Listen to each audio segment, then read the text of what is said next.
नमस्ते दोस्तों, वेलकम है आपका @यूट्यूब चैनल में। लास्ट वीडियो में हमने फंक्शंस खत्म करे थे, ठीक है? फंक्शंस भी काफ़ी इंपॉर्टेंट थे, बट आज हम डेटा स्ट्रक्चर चालू करने वाले हैं। बेसिकली आज बहुत इंपॉर्टेंट डेटा स्ट्रक्चर करेंगे, जिसका नाम है अरेज। तो चलते हैं स्क्रीन पे एंड स्टार्ट करते हैं। तो यहाँ पे स्क्रीन पे आ गए। An array is a data structure that allows you to store multiple values of the same data type in a single variable. Arrays are a fundamental part of the Java programming language. ठीक है, समझते हैं array क्या होता है। देखो, अभी तक हम किस तरीके से डेटा स्टोर कर रहे थे, जैसे int a equals to 5, int b equals to 7, ऐसे करके स्टोर कर रहे थे। लेट्स से कि अब मुझे ना बहुत सारा डेटा इस्तेमाल स्टोर करना है, तो मैं वो कहाँ कर पाऊंगा? वो मैं इस तरीके से वेरिएबल्स तो नहीं बना सकता। शायद 10, 20, 30, 40, 50 वेरिएबल बना सकूं, लेकिन व्हाट अबाउट कि अगर मुझे 50,000 डेटा स्टोर करना हो तो, है ना? मेरे पास लेट्स से कि कॉलेज का डेटा है कि सब कॉलेज के बच्चों के मार्क्स स्टोर कर लो, तो मैं नहीं कर पाऊँगा ना। तो इन सब चीज़ों के लिए क्या यूज़ होता है हमारे पास? अरेज़। अब अगर अरेज़ स्पेसिफिकली जावा की बात करी जाए, तो अरेज़ के अंदर सिर्फ सेम टाइप का डेटा स्टोर करा जा सकता है। जैसे आपने पहले ही बता दिया कि मुझे इंटीजर टाइप का डेटा स्टोर करना है, तो आप एक अरे में सिर्फ इंटीजर टाइप का डेटा ही स्टोर कर पाओ। तो समझते हैं कि अरे किस तरीके से डिक्लेयर करा जाता है, किस तरीके से बनाया जाता है। तो अगर मैं डायरेक्ट अरे में कुछ वैल्यूज़ डालना चाहता हूँ, तो मैं किस तरीके से लिखूँगा? सबसे पहले एक डेटा टाइप लिखूँगा, उसके आगे स्क्वायर ब्रैकेट जो अरेज़ का साइन होता है, ठीक है? उसके आगे अरे का नाम, उसके बाद इक्वल्स टू डाल के उसमें वैल्यूज़, ठीक है? इसको थोड़ा-सा अच्छे से समझने के लिए हम चलते हैं अपने बोर्ड वीएस कोड। तो मैं वीएस कोड पे आ गया। सबसे पहले अगर मैं सिंटैक्स की बात करूँ, तो कैसा होता है इसका सिंटैक्स? सिंटैक्स बेसिकली होता है डेटा, तो पहले मुझे लिखना होता है डेटा टाइप, उसके बाद मेरे स्क्वायर ब्रैकेट्स, उसके बाद अरे नेम इक्वल्स टू न्यू लिखना पड़ता है, उसके बाद फिर से data type plus square bracket लगा के साइज, ठीक है? अब मैं एक चीज़ बता दूँ यहाँ पर, जब भी हम कभी भी न्यू लिखते हैं, न्यू इस कीवर्ड का यूज़ करते हैं, न्यू कीवर्ड का, तो जो मेमोरी अलॉट होती है, जो मेमोरी अलॉट होती है वो हीप के अंदर होती है। ये बहुत इंपॉर्टेंट है ये बात जानना, कि जब भी हम मेमोरी कीवर्ड का यूज़ करेंगे, सॉरी न्यू कीवर्ड का यूज़ करेंगे, तब मेमोरी कहाँ अलॉट होगी? हीप के अंदर, ठीक है? तो आप इस चीज़ को तो एकदम ध्यान से याद कर लें, लिख लें, जहाँ पर भी आप अपने नोट्स बनाते हैं, वहाँ पे लिख लें इस चीज़ को, ठीक है? तो आपको इस चीज़ का तो बहुत अच्छे से ध्यान ही रखना है, कि जब भी आप न्यू कीवर्ड का यूज़ कर रहे होंगे, तब जो मेमोरी अलॉट होगी वो कहाँ पर होगी? हीप के अंदर। अब ऐसा नहीं है, इससे क्या होगा? बेसिकली एक मेमोरी में ना एक इससे एरे डिक्लेयर होता है। तो पहले एरे डिक्लेयर ही कर लेते हैं। तो डिक्लेयर करो। जैसे मैंने लिखा इंट, मेरे को इंटीजर टाइप का डेटा स्टोर करना है। इंट एरे का नेम ARR रख दिया मैंने, equals to new int let's say 5 size का एरे बना, ठीक है? और मैं एरे में ना डायरेक्ट वैल्यूज़ भी दे सकता हूँ। किस तरीके से? इंट स्क्वायर ब्रैकेट लगाया, एरे 2 इक्वल्स टू, मैं वैल्यूज़ भी दे सकता हूँ 1, 2, 3, 4, 6, 8। यहाँ पर मैं कुछ और डाल देता हूँ 9। तो इस टाइप से मैंने डायरेक्ट वैल्यूज़ भी स्टोर कर सकता हूँ। तो ऐसा नहीं है सिर्फ़ इंटीजर का मैं बना सकता हूँ, मैं स्ट्रिंग का भी अरे बना सकता हूँ। स्ट्रिंग लेगा, इसको दे दिया अरे 3 equals to new string size of 5 दे दिया, या 7 भी दे सकते हैं, कुछ भी दे सकते हैं। साइज़ हम इसका दे सकते हैं। अब देखिएगा होता क्या है, बेसिकली जब भी इस टाइप से कुछ बनता है, हमने इस टाइप से अरे बनाया, तो ये क्या हुआ? बेसिकली मेमोरी में ना क्या हुआ होगा, यहाँ पर हमारी स्टैक मेमोरी होती है। लेट्स से ये हमारी हीप मेमोरी है, कुछ करने की हीप मेमोरी होती है, ठीक है? तो क्या हुआ होगा, यहाँ पर हमारे मेन फंक्शन को मेमोरी मिली होगी, हमारे मेन फंक्शन को मेमोरी मिली। अब मेन फंक्शन में मेमोरी मिलने का जब ये लाइन चली, तो इसने देखा न्यू कीवर्ड है और ये एक एरे, तो क्या होगा, यहाँ पर कुछ एरे जैसी फॉर्मेशन हुई होगी। इस टाइप से एरे को रिप्रेजेंट करा जाता है 1, 2, 3, 4 एंड 5, ठीक है? तो इस टाइप से कुछ एरे की फॉर्मेशन हुई होगी, और इन सबके अंदर एक डिफॉल्ट वैल्यू चली जाती है जब भी हम इंटीजर बनाते हैं, कि वो जीरो चली जाती है, जीरो जीरो जीरो। और ये मेमोरी लोकेशन जहाँ पर भी हो, लेट्स से इसका एड्रेस था 4K 9 3, ये कोई भी एड्रेस था हीप के अंदर, जहाँ पर भी ये मेमोरी अलॉट है इसका, वो आके एरे वेरिएबल, तो मेन में एरे वेरिएबल पड़ा, उसके अंदर आके क्या स्टोर हो जाएगा? 4K 9 3। और एक तरीके से ये इसको रिप्रेजेंट करा जाता है कि ये इसको पॉइंट करने लगता है। तो क्या होगा? एरे यहाँ पर होगा, एरे यहाँ पर एरे वेरिएबल बनेगा, उसके आगे इसका एड्रेस स्टोर और मेमोरी कहाँ पे अलॉट होती है एक एरे को? यहाँ सीधा हीप के। बट हम जब इस तरीके से मेमोरी को स्टोर करते हैं तो क्या होगा? सीधा जाके एक एरे लाइक स्ट्रक्चर बनेगा यहाँ पर, जिसमें वैल्यू स्टोर हो जाएगी 1, 2, 3, 4 एंड सो ऑन। ये सारी की सारी वैल्यूज यहाँ पे स्टोर हो जाएगी और यहाँ पर एक वेरिएबल बनेगा एरे 2। ये भी मेन मेन फंक्शन में ही बनेगा। थोड़ा छोटा बन गया था तो मैं दिखा नहीं पा रहा था। मैं दिखा देते हैं, बाकी कोई दिक्कत ऐसी बननी है नहीं। लेट्स से कि ये भी मेन फंक्शन का ही पार्ट था। तो क्या होगा, ये इस तरीके से एरे 2 और ये इसको पॉइंट करने लग जाएगा, जो भी एड्रेस होगा वो यहाँ पे स्टोर हो जाएगा। तो इस तरीके से हमारे एरेज होते हैं जो काम कर रहे हैं। ठीक है, तो होप सो आपको ये वाली पार्ट समझ आया होगा। मैं लिख भी देता हूँ स्टैक और अगर आपको ये नहीं समझ आया तो थोड़ा सा बैक करके देख लीजिए वीडियोस। और स्टैक और हीप नहीं पता तो हमारी पिछली वीडियोस देख लीजिए, मैंने उसमें समझा रखा है कि स्टैक और हीप क्या होता है। ठीक है, तो ये वाला पार्ट तो बहुत अच्छे से समझ आ गया, आई होप सो। ठीक है, अब क्या करते हैं, कुछ क्वेश्चंस देखते हैं और उनके अकॉर्डिंग देखते हैं कि क्या करना है। ठीक है, तो मैं यहाँ है। अभी ये क्वेश्चंस ना बहुत बेसिक क्वेश्चंस है, मतलब बहुत ही ज्यादा, ये एरे के ऊपर मतलब नॉर्मल क्वेश्चंस है। अब इसमें बोला how do you declare an array and how do you initialize an array, तो ये वाली चीज समझते हैं। अब डिक्लेरेशन वाला पार्ट अगर मैं इसी में शीट में करूँ, 1 मैंने लिखा first question, first answer, first answer मिलेगा how do you declare an array. तो हम ये चीज कर चुके हैं वैसे तो। मैंने लिखा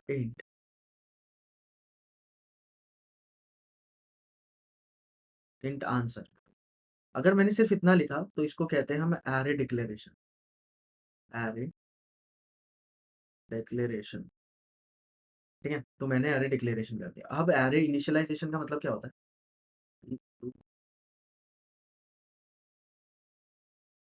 सेकेंड आंसर में मैं एरे इनिशियलाइजेशन करना था, तो मैंने लिखा int answer equals to new int, let's say हमने इसको साइज भी दे दिया 5। तो ये क्या हो गया हमारा? अच्छा, ये वाला वर्ड नहीं लिखना मुझे ऊपर। ठीक है, अब इसको क्या करा मैंने, मेमोरी इनिशियलाइज, एरे इनिशियलाइजेशन कहते हैं। इनिशियलाइजेशन, इनिशियलाइजेशन में होता क्या है बेसिकली, मेमोरी अलॉशन, मेमोरी अलॉट कर देते हैं बेसिकली, मेमोरी अलॉट कर। तो न्यू कीवर्ड जैसे लिखते हैं इसको हीप में मेमोरी अलॉट हो जाता है। ठीक है, तो मेमोरी अलॉट कर देते हैं।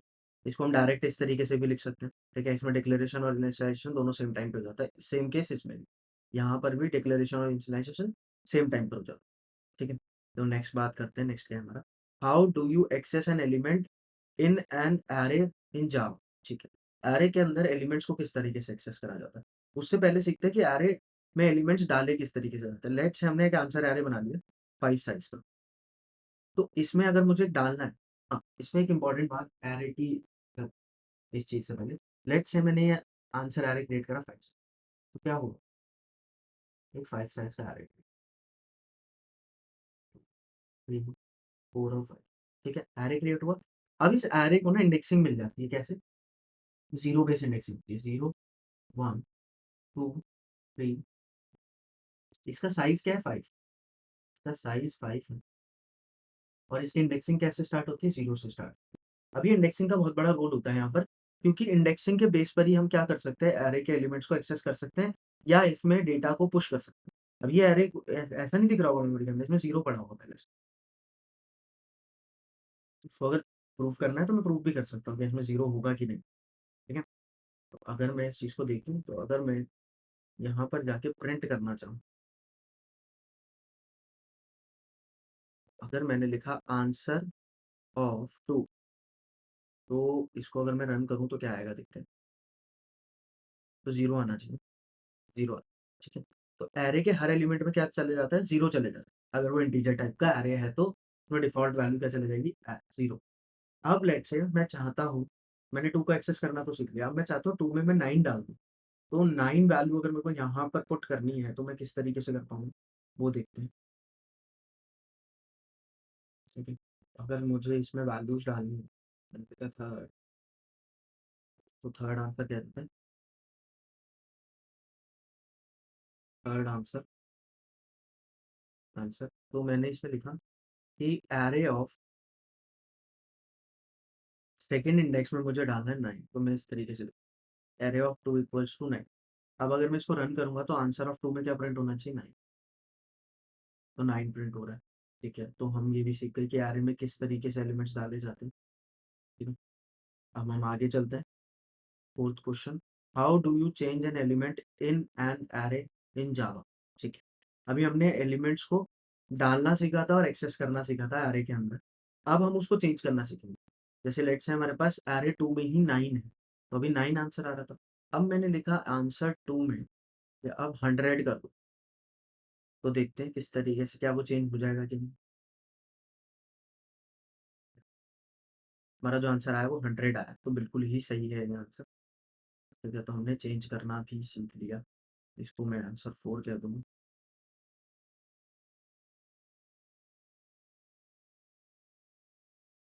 आंसर 4 भी हो गया इसके साथ। How do you find the length of an array. अब लेट्स से कि हमें एरे की लेंथ फाइंड करनी है ना, तो वो कैसे फाइंड कर सकते हैं। जैसे मुझे पता है यहाँ पर तो आंसर 2 की लेंथ 5, तो मैं इसको किस तरीके से प्रिंट कर सकता हूँ। मैंने लिखा फिफ्थ, लेंथ ऑफ एरे, तो वो किस तरीके से फाइंड कर सकता हूँ। मैंने लिखा int length equals to answer dot length. मुझे सिर्फ यहाँ पे लेंथ लिखना पड़ता है। स्ट्रिंग्स में हमारा पेरेंथेसिस भी आता है, यहाँ पर पेरेंथेसिस नहीं आता, इस बात को नोटिस कर लीजिएगा।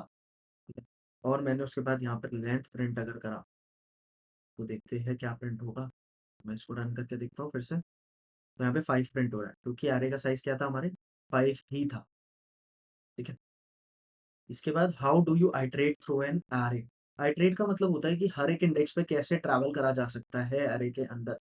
एरे के हर एक इंडेक्स पे किस तरीके से ट्रैवल करा जा सकता है, इस चीज़ को समझने के लिए हमें एरे की जरूरत पड़ेगी। ठीक है, तो लेट्स से कि हमारे पास ये एरे था। अभी क्या है, एरे के सेकंड इंडेक्स में 100 पड़ा है। आंसर हमारे एरे में क्या पड़ा है, 100 पड़ा है, तो हम देख भी लेंगे। ठीक है, तो मुझे पहले इस इंडेक्स को प्रिंट करना है, फिर इस इंडेक्स को, फिर इंडेक्स को, फिर इस इंडेक्स को, फिर इस इंडेक्स को। तो हमें ये काम करना है, पूरे एरे को एक तरीके से प्रिंट करना है। तो पहले मुझे इस इंडेक्स को, फिर इस इंडेक्स को, फिर इस इंडेक्स को, इस तरीके से। अब यहाँ पे कुछ ऐसा दिख रहा है कि एक ही काम को बार बार करना है, बार बार एरे के हर एलिमेंट को जाके प्रिंट करना है। तो जब भी हमें ये सब काम करना होता है तो क्या यूज करते हैं हम लोग, हम यूज करते हैं हमारे लूप्स का। ठीक है, तो देखते हैं किस तरीके से। अब मुझे कहाँ से इंडेक्स से चालू करना है, हमेशा जीरो इंडेक्स से चालू करना है और लास्ट इंडेक्स तक जाना है।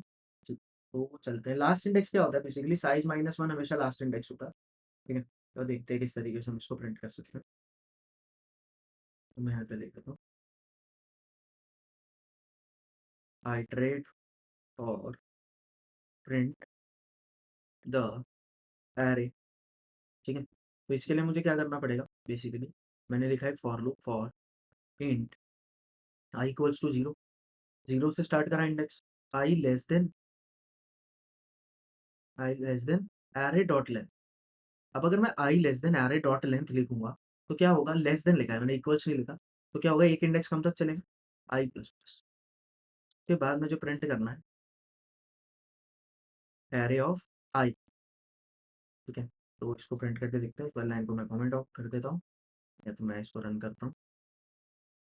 तो 0 0 0 0 प्रिंट हो रहा है, देखते हैं ऐसा क्यों हो रहा है। क्योंकि मैंने गलती से यहाँ पर एरे लिख दिया, जबकि मुझे आंसर लिखना था, आंसर, और यहाँ पर भी आंसर लिखना था।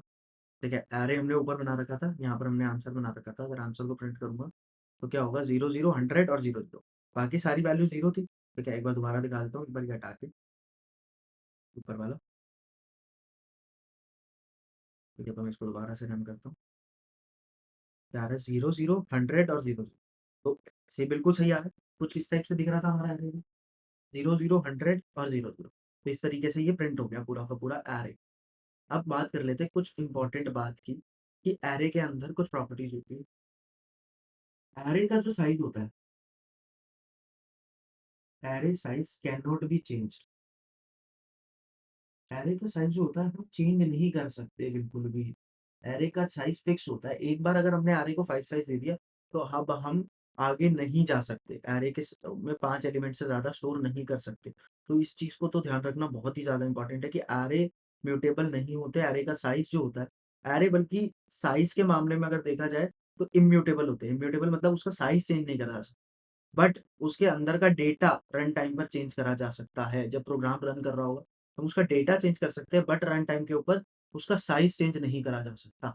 ठीक है, तो इस चीज को आप बहुत ही ध्यान से याद रखना, कि आरे का साइज चेंज नहीं हो सकता, एरे के डेटा को चेंज करा जा सकता है रन टाइम।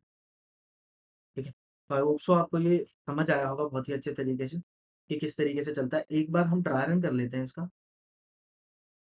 ठीक है, एक बार हम इसका ट्राई रन कर लेते हैं ताकि हमें और अच्छे से समझ आ जाए कि ये किस तरीके से चल रहा था। तो ट्राई रन के लिए मैं लेके चलता हूँ उस वाले पार्ट को। वैसे तो ऑलमोस्ट सब लोगों को क्लियर होगा, बट फिर भी एक बार देख लेते हैं। चलो, तो मैंने यहाँ पर बनाया है क्या है। अब इस एरे में क्या था, ये आंसर एरे। लेट्स से एक नया बना लेते हैं एरे। आंसर का ये, इसका साइज कुछ भी था, 4 3 2 1 9 और 0 रख। ठीक है, इसको इंडेक्सिंग भी दे देते हैं। 0 1 2 3 4। अब अगर मैं इसकी लेंथ देखूँ तो लेंथ क्या है इसकी, 1 2 3 4 5 6। तो इसकी 6 लेंथ है। ठीक है, सबसे पहले क्या हुआ, आई की वैल्यू 0। ठीक है, इधर आया, चेक हुआ, नीचे गया, आंसर ऑफ 0 प्रिंट हो गया, तो 4 प्रिंट कर दिया इसने। आई की वैल्यू 1, इसकी वैल्यू तो अभी 6 है ना, की वैल्यू 6। मैं लिख भी देता हूँ यहाँ पे ताकि आप लोगों को कन्फ्यूजन ना हो। 6, इस वाले पार्ट की वैल्यू 6 है, तो अभी तो 1 आया, तो 2 बेस है, चलता रहेगा। तो इसने बोला आंसर ऑफ 1 प्रिंट करता, आंसर ऑफ 1 की वैल्यू क्या 3, आई की वैल्यू 2 हुई। 2 होने का मतलब आंसर ऑफ 2 प्रिंट हुआ, आंसर ऑफ 2 क्या है 2, इसने 2 प्रिंट। आई की वैल्यू 3 हुई, आंसर ऑफ 3 क्या है, 1 प्रिंट हो गया। आई की वैल्यू 4 हुई, आंसर ऑफ 4 प्रिंट हुआ, 9 प्रिंट।